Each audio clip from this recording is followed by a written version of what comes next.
Alright, this is going to be a beginner's guide for World vs. World in Guild Wars 2. Now, I'll be splitting this guide into two videos. This first part is going to be about your first steps and kind of getting you started and familiarizing yourself with the World vs. World. And then the second is going to be more specified. So if you want to take World vs. World a little bit more seriously or take part in organized guilds, I am going to cover things in that video instead, as I feel like there's not enough videos talking about that or explaining it to new players. So, what is World vs. World? This is Guild Wars' take on a massive open world PvP. Here you can find PvP of different sizes, from small scale 10v10s, 1v1 duels, 1vx fights, to 50 versus 50 or sometimes even bigger fights.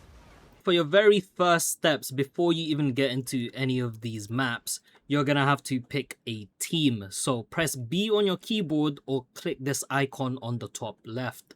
If you're just starting out, I would say just choose whatever team, but if you have friends or are in a guild that do World vs. World, choose the server that they are in. If you have a guild that does World vs. World, click over here and choose your guild. So here I'm in Newt or Pingu, and that is the guild that I'm going to be part of. Now, once you are here, World vs. World is split across 4 different maps. You've got the Eternal Battlegrounds, which is EBG, Red Borderlands, Blue, and Green. Obsidian Sanctum and Edge of the Mists are kind of just used for GVGs. Nothing else really goes on in these 2 maps.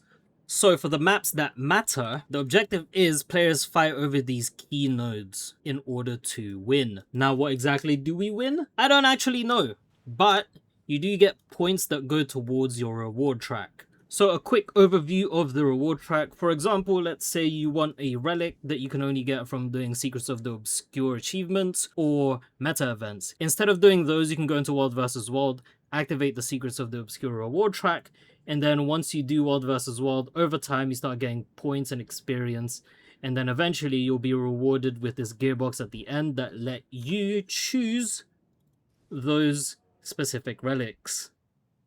So you don't actually have to do PvE anymore, you could just do this and get the relics that way. Or, you know, specific armor pieces for transmog if you'd like. You do also earn pips, or whatever these bars are called, depending on your participation and rank. And you unlock extra rewards from these chests, and then you can use these to craft your legendary armor eventually. Now, once you're in these maps, you either follow a commander or you do solo roaming. Now, personally, to get the most out of World vs. World as a beginner, I would highly recommend that you follow a commander. Solo roaming, or just roaming in general, usually has a bunch of veteran players that know the game very well, and they will most likely outplay you and kill you, sending you back to your base and have you running around all over again. Following a commander tends to be much safer. You'll be with a bunch of other players taking on objectives and fighting other groups around these objectives. So with that said, this does heavily depend on the time that you are playing. Commanders generally tag up during prime time, which is around 5 or 6 p.m. depending on your time zone, and you can check other maps if there's any available around. If there's none tagged up, look for any orange cross swords on the map. This means that there's a large group of players fighting in that area, and then you will be able to find content there. If there isn't that either, you can use this time to either run around solo and flip camps on your own, or do something else. Now, in World vs. World, there's generally 2 types of commanders that you'll find running around. There are the PPT commanders, which focus on just running around, flipping camps and towers with groups to increase the points per tick that your server is able to get. Now, the players that join these groups tend to just be doing World vs. World for the Gift of Battle reward track in order to make legendaries.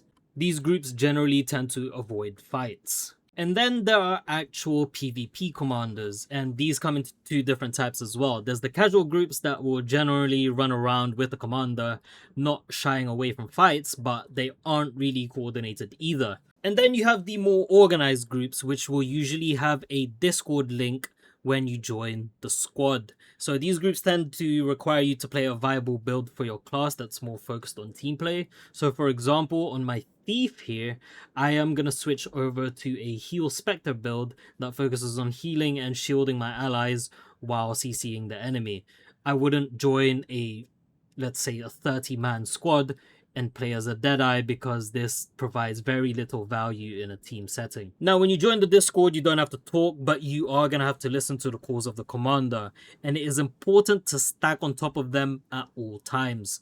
This is because of how skills work in the game. A lot of damage skills in the game have a target cap, and that is usually 5. So stacking 10 plus bodies on top of a commander means those skills can hit a different target every time. If you're on your own, all that damage is going to be focused on you.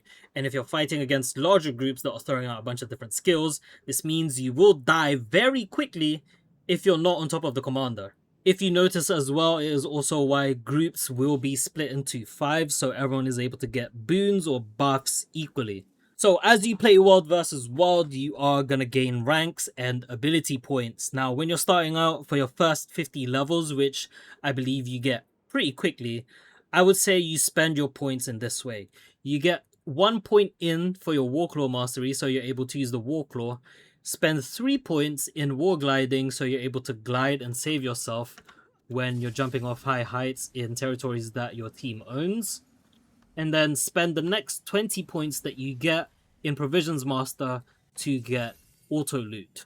And then after that, max out Provision Master first, I would say, and then Warclaw, and then War Gliding. But for your first 50 points, those are what I would say you spend it on. Now, in regards to gear, if you are just starting out and you use the level 80 boost, you should have a full set of Celestial stat armor, which is what I'm wearing on my thief right now, but just the Ascended version. The set that you get when you use the boost is exotic, which is like 5% less in stats compared to the Ascended version. Now, for the most part, Celestial stats is enough to start off with.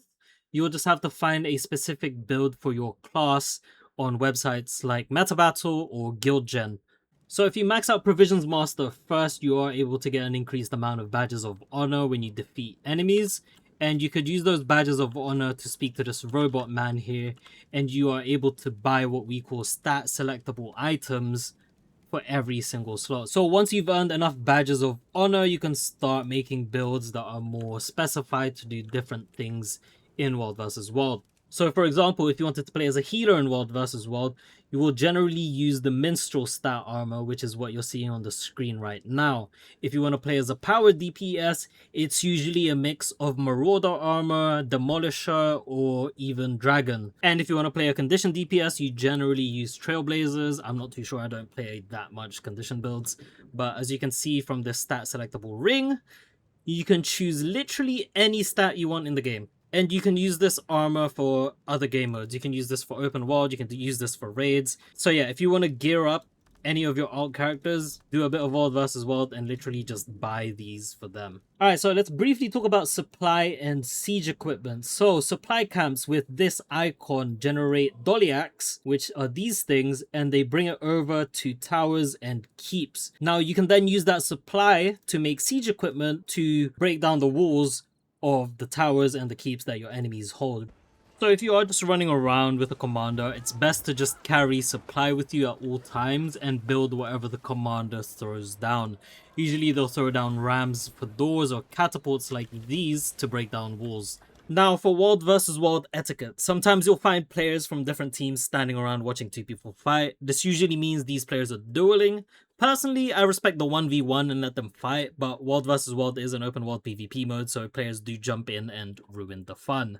So please, ArenaNet, I beg, add a duel feature in the game and let players toggle whether they can receive duel requests on or off. Thank you. Now, the next one is to not throw down random siege equipment. This is going to be a waste of your supply if used incorrectly. And because supply is limited and shared across your team, wasting it can make the difference of you being able to take a keep or a tower or not. So, like I said earlier, just build whatever the commander throws down. Don't throw any down yourself. It is also seen as BM or bad manners to throw down siege at a player you just killed. But, you know, if they did trash talk you and you beat them, you know, you have complete permission to throw siege equipment at them. Now, in terms of tactical levers, do not touch these unless you know what they do. So, for example, this person just popped an emergency waypoint at Osprey's Palace. And it's gone now, so I was too late for it. But these go on a very long cooldown, so don't use them unless you know exactly what they do, because these can change whether you're able to defend the keep or not. Now, in regards to settings, I'm not that versed in optimization, but for me, what I found helps the most, especially if you're doing large scale PvP content in Guild Wars, is to turn the character model limit to its lowest and turn the model quality to lowest as well. Give me pulls, super pull, 3, 2, 1, super pull. Pulling. Let's get the pull. Kill the pull only. Reverse, reverse, reverse, reverse, reverse, reverse, reverse, reverse. Spike on me, 3, 2, 1, spike now, spike now, spike now. Left side, left side, left side, left, left, clip, clip, clip, clip, clip, clip, clip, clip, clip, clip, clip. Stay the right side, right side, right side, right side, right side, right side. Spike on me, stay on me, combat, combat, combat. Stay on me. Reverse, reverse in 3, 2, 1. Veil on the left, veil on the left, veil on the left. Veil. Bomb in 3, 2, 1. Bomb now, on me. Clip, clip, clip, clip, clip. Big damage. Now stay on me, combat. I'm gonna push in 3, 2, 1. But that is all for now. I hope this was enough to help you guys understand World versus World a little bit and get into it. Like I said, I will be making a follow-up video going into more detail on organized World versus World groups. So if you guys enjoyed, leave a like. It's motivation for me to make more of these videos. Subscribe if you want more gaming content. I'll be covering MMOs mainly, but I do play other games as well. I PvP in real life as well, so I may do something with that. And yeah, just comment if you want to see anything else. So peace out, Girl Scouts.